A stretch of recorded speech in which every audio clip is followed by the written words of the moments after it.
For the first time since Sunday's deadly second-line shootings, we're hearing from the family of one of the deceased victims. Yeah, law enforcement, ministers, and city leaders met this morning to pray with the family and to look for a solution. Amelia Strahan explains how they're working together to create a safer New Orleans. No mother never had to hear the scream that my mother had to experience and the scream that I heard. Charlisa Kohler describes hearing her brother scream Sunday, coming from the Almonaster and Florida Avenue Bridge. I don't want no mother to experience what my mother is experiencing right now. 3 days later, she and her mother stood in the same place where he was murdered. I'm speechless right now. Leaning on their faith and community for support. Comfort our heart, strengthen our Lord, give us strength to stand. 21-year-old Rayshawn Carter and 19-year-old Malachi Jackson were killed and 11 others injured in one of 2 shootings at the annual 9-time Second Line. The incidents happened less than an hour apart, but according to law enforcement, were unrelated.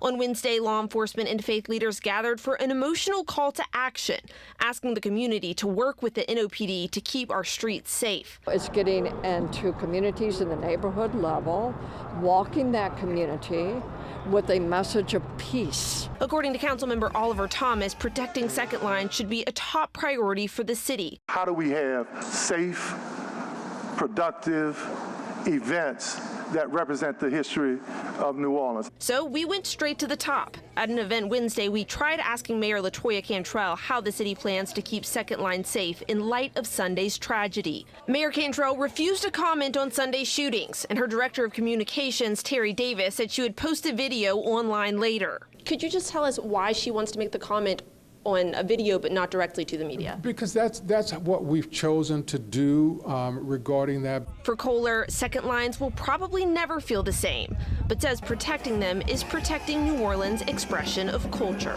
I don't want them to stop the culture. I'm not against the culture. I'm against the crime. In New Orleans, Amelia Strahan, WWL, Louisiana.